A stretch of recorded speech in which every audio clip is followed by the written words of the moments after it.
నమస్తే అండి. Welcome back to my channel. అందరూ బాగున్నారనుకుంటున్నాను. రేపు మనకి అక్షయ తృతీయ కదా! మీరందరూ కూడా చక్కగా అమ్మవారి పూజను చేసుకోవాలి. మీ ఇంట్లో ధనధాన్యాలు వృద్ధి చెందాలని మనస్ఫూర్తిగా కోరుకుంటూ, మీ అందరికీ కూడా అక్షయ తృతీయ శుభాకాంక్షలు.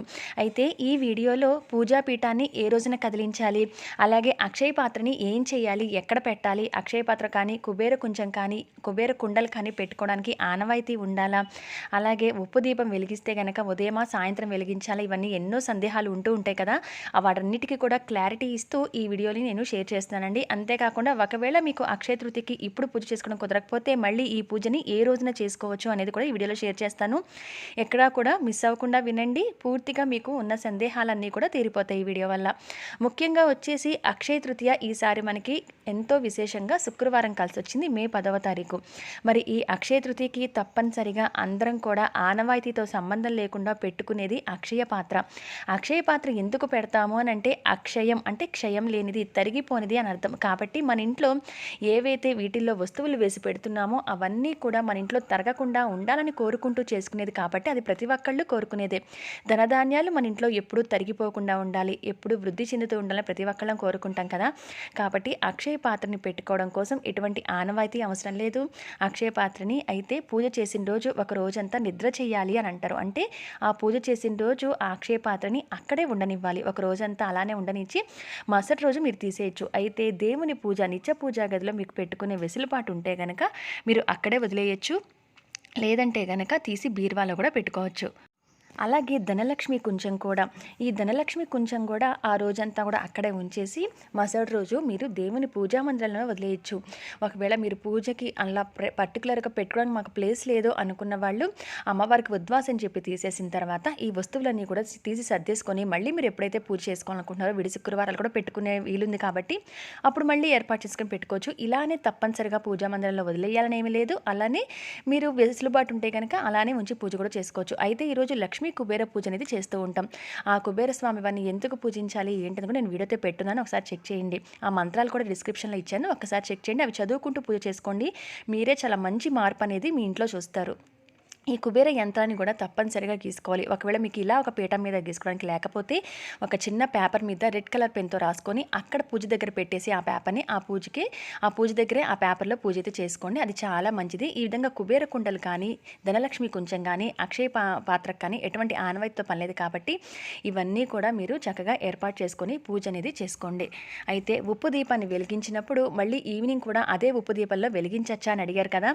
అసలు అలా వెలిగించకూడదండి. మార్నింగ్ ఉదయం ఏవైతే మనం పూజ చేసుకున్నప్పుడు వాడిన ప్రమిదలు, కుందులు ఏవైతే ఉన్నాయో అవన్నీ సాయంత్రం వాటిల్లో కాకుండా మళ్ళీ కొత్త వాటిల్లో వెలిగించాలి. అలాగే ఉప్పు దీపాన్ని శుక్రవారం ఈసారి కలిసి వచ్చింది కాబట్టి ఐశ్వర్య దీపాన్ని వెలిగించుకున్న వాళ్ళు ఉదయం చేస్తే కనుక మళ్ళీ సాయంత్రం మామూలు దీపారాధన సరిపోతుంది. ఒకవేళ మీరు మళ్ళీ సాయంత్రం సంధ్యా సమయంలో వెలిగించాలి అనుకుంటే మరొక ఉప్పు దీపం ఏర్పాటు చేసుకుని వెలిగించాలి తప్పితే దీంట్లోనే మళ్ళీ ఒత్తులు వేసి వెలిగించకూడదు.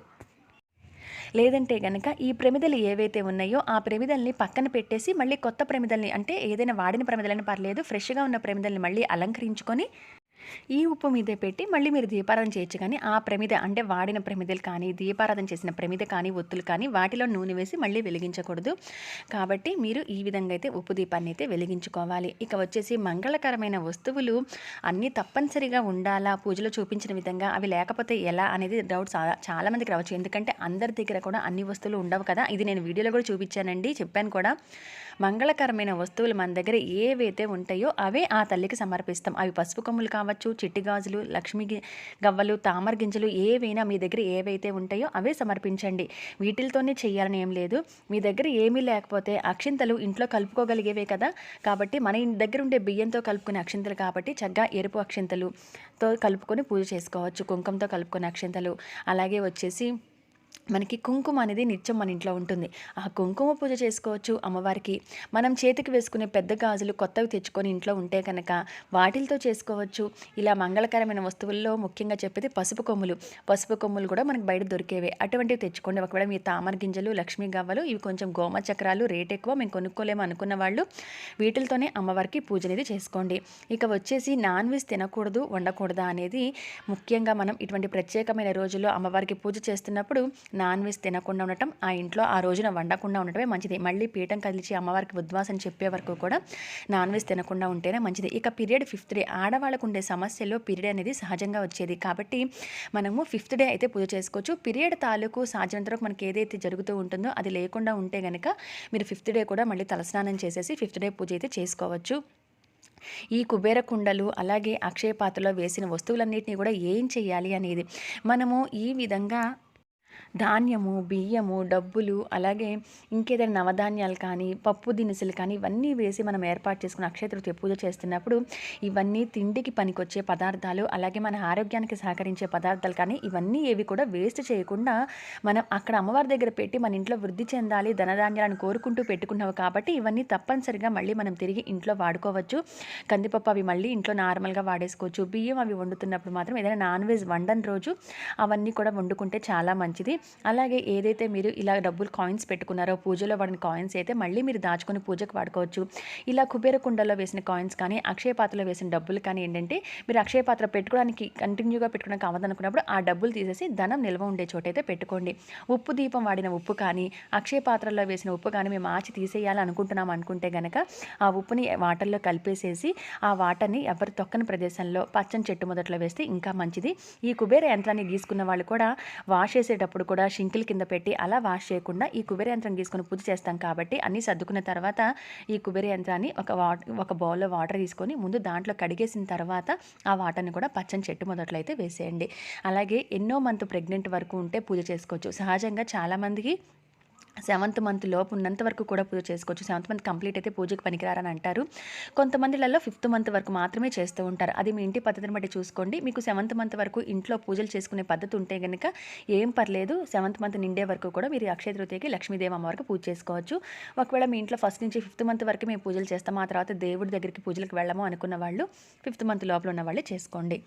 అయితే అక్షయ తృతీయకి లక్ష్మీ కుబేర స్వామి అమ్మవారి చిత్రపటం పెట్టుకోవచ్చు, అష్టలక్ష్మిలు ఉన్న చిత్రపటం పెట్టుకోవచ్చు, లక్ష్మీదేవి అమ్మవారి చిత్రపటం పెట్టుకోవచ్చు, లేదా వెంకటేశ్వర స్వామి లక్ష్మీదేవి ఉన్న సింగిల్గా ఉన్న చిత్రపటం పెట్టుకోవచ్చు, అన్నపూర్ణాదేవి అమ్మవారి విగ్రహం ఉన్న చిత్రపటం ఉన్న పెట్టుకోవచ్చు. ఎందుకంటే ఈ అక్షయ తృతీయ రోజే అన్నపూర్ణాదేవి అవతరించిన రోజుగా చెప్తూ ఉంటారు కాబట్టి అమ్మవారి చిత్రపటాన్ని కానీ విగ్రహాన్ని కూడా పెట్టుకొని పూజ చేసుకోవచ్చు.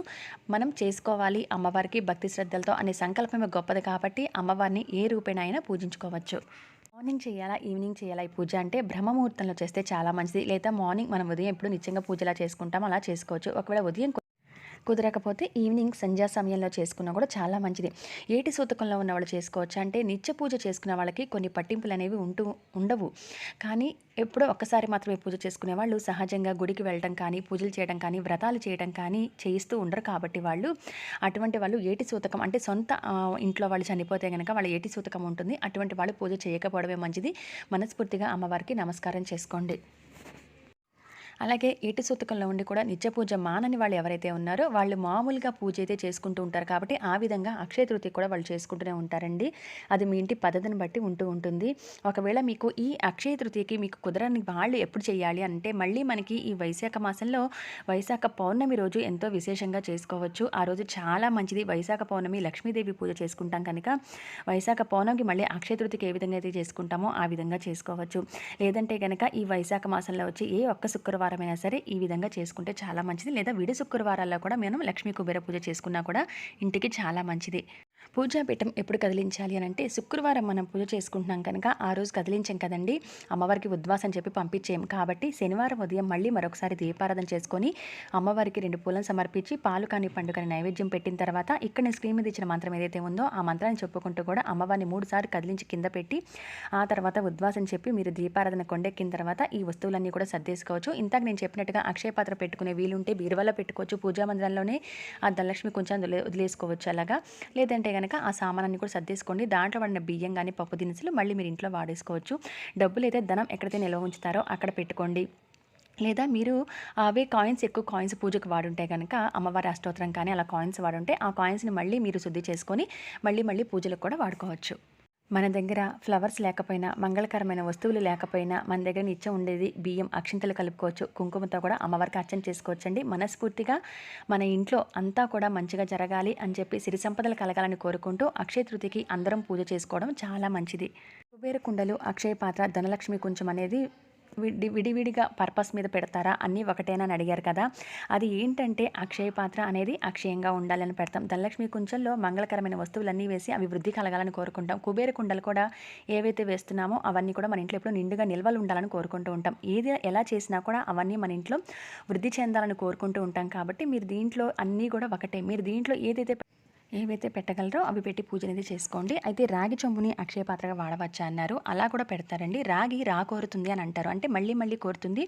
ఏవైతే వస్తువులు వేసామో అవి మళ్ళీ మళ్ళీ మన ఇంట్లో ఉండాలని కోరుకుంటాము కాబట్టి రాగి చెంబులు కూడా పెడుతూ ఉంటారు. అయితే రాగి చెంబులో ఉప్పు కానీ అలాంటివి రాగి ఇతరులో వేస్తున్నప్పుడు అడుగున ఏదైనా క్లాత్ లాంటిది వేసి అప్పుడు మీరు ఆ ఉప్పునైతే పోయాలి. అక్షయ పాత్రను ఏర్పాటు చేసుకునేటప్పుడు అది చూసుకొని పోసుకోండి. ఎక్కువగా మట్టి కుండలు వాడితే ఇంకా మంచిదనమాట. ఇవ్వండి అక్షయ తృతీయ పూజలో సహజంగా వచ్చే సందేహాలు. అలాగే పూజాపీఠాన్ని ఎప్పుడు కుదరాలి, ఎప్పుడు కదపాలి, అక్షయ తృతీయ కుదరకపోతే మళ్ళీ ఎప్పుడు చేసుకోవాలి, ఉప్పు దీపం వెలిగించిన వాళ్ళు మళ్ళీ సాయంత్రం వెలిగించాలా, ఇటువంటివి ఎన్నో సందేహాలు ఉన్నాయి కదా. అవన్నీ కూడా నేను తీరుస్తూ ప్రెగ్నెంట్ టైంలో కానీ పీరియడ్ టైంలో కానీ ఎప్పుడు చేసుకోవచ్చు ఇవన్నీ కూడా షేర్ చేశాను కదండి.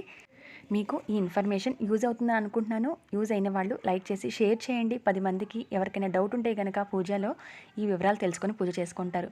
మరి ఈ ఇన్ఫర్మేషన్ నచ్చిన వాళ్ళు లైక్ చేయండి. మరొక మంచి వీడియోలో మళ్ళీ కలుస్తాను. Thanks for watching.